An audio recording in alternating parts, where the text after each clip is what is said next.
Odysseus and his men have just left the land of the Lotus Eaters and have now arrived at the island of Ogygia, home of the Cyclops. Odysseus then brought 12 of his men with him to gather provisions for their long journey back home. Odysseus called to his men, "Let us go!" and Odysseus and his men headed out. The men approached the cave and entered, seeing a bountiful amount of milk and cheese, but no owner to the cave. Odysseus and his men helped themselves to the cheese that was stored there. Soon thereafter, a Cyclops came into the cave, and after he had finished shepherding his flock, when the Cyclops saw the men, he shouted, "Strangers!" Odysseus tried to explain that they fought against Troy, and Odysseus demanded that he and his men would be given hospitality. The Cyclops laughed. "Ho, ho, ho, stranger! The Cyclops care not of the quarrels of men and the will of Zeus," to which Odysseus replied, "But our ship was wrecked on your shore." And with that the Cyclops was enraged and picked up 2 of Odysseus' men and swallowed them whole. He then locked up the remaining men that may soon share the same fate. Then the Cyclops laid down to sleep. In the morning, the Cyclops woke up and took his flocks outside and moved the huge doorstone with ease, leaving Odysseus and his men locked in with no escape.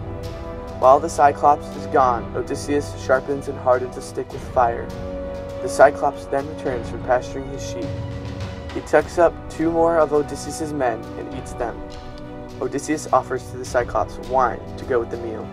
With one taste, the Cyclops became hooked and drank the entire bottle. He asked, "What is your name?" And after the Cyclops drank 2 more bottles full of wine, Odysseus answered him, "My name is Nobody." "Then I shall eat nobody last," the Cyclops replied, and with that he fell asleep. Odysseus and his men jumped to work and grabbed the hardened stick and lit it ablaze. Then, with great courage, they stabbed the Cyclops' eye. The Cyclops cried out aloud, "Help! Nobody is killing me! Help! Help! Nobody is killing me!" But no help came, just laughter. The Cyclops sat down at the mouth of the cave, expecting the men to try to escape with the sheep, but Odysseus had another plan. Each of his remaining men held onto the bellies of the sheep as they escaped into the fresh air. Odysseus followed, holding onto the belly of a ram. They rode out of the cave with victory in their hearts. But before Odysseus was out of earshot, his pride took over and he shouted at the Cyclops, "Cyclops, if anyone ever asks you how you came about your blindness, tell them your eye was put out by Odysseus, sacker of the cities, the son of Laertes, who lives in Ithaca." And with that, Odysseus and his men left on his ship as Polyphemus cried out to Poseidon, his father, for vengeance on Odysseus.